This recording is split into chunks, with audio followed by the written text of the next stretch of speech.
Umechoka kulipia vifurushi vya gharama kubwa ilhali hutazami mechi zote? Acha kupoteza pesa zako.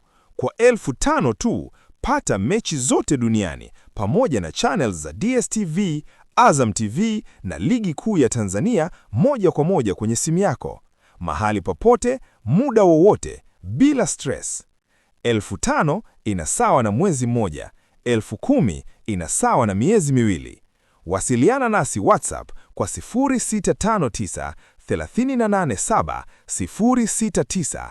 Rudia 0659 387 069. Soka ni kwetu, burudika kiganjani kama boss. Wakati Simba analia, wakati Simba anapata maumivu na machungu, Young Africans kwao ni kicheko, kwa sababu kila wanachokifanya kinatiki na kinatimia, sio kwa muda mrefu, ni kwa muda mfupi. Na hii inatokana na kwamba Young Africans walipitiaga tabu sana msimu 2018, 2019 mpaka 2022. Yanga walikuwa wana hustle sana kupata wachezaji wazuri. Mfano, waliwahi kumsajili mchezaji tegemezi eti akawa ni Molinga, Papi Shishimbi, alikuwepo Juma Balinya, alikuwepo Patrick Sibomana. Yani walikuwepo wachezaji wadogo sana.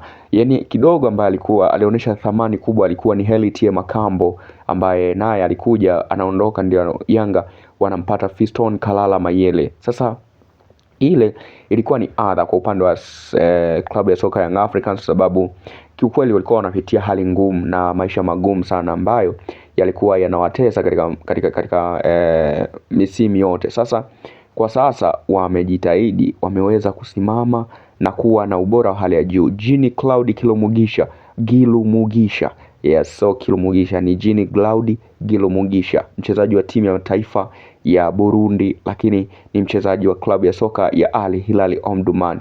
Yani unavomtaja Jean Claude Gilu Mugisha ni bonge moja la mchezaji ambaye Mamelodi Sundowns mpaka hivi sasa usingizi wao unawaisha kabisa kwa kuwa na mchezaji kucheza na mchezaji ya namna hii. Huyu ni bonge moja la mchezaji ambaye anatikisa anga za kimataifa sana. Sasa kwa Young Africans kwao ni sherehe, kwa sababu tayari kila ambacho wanakifikiria na kukipanga kinatimia kwa wakati na kwa muda sahihi zaidi, sio kwa kubembelezwa au kwa kuvutwa, bali ni kwa misingi imara kabisa ya kitimu. Ndio maana Young Africans ni miongoni mwa timu ambazo zinafurahia sana maendeleo yao binafsi, kwa sababu zimekuwa zikifanya vyema na zikifanya poa juu ya mambo mazuri au kadha ambao wamekuwa wakiyafanya. Jean Claude Gilu Mugisha kujiunga na klabu ya soka Young Africans sio kazi ya kitoto, ni kazi kama kazi zingine, kwa sababu ni miongoni mwa wachezaji ambao wamekuwa na intensity nzuri, miongoni mwa wachezaji ambao wamekuwa na maendeleo mazuri. Kwa Young Africans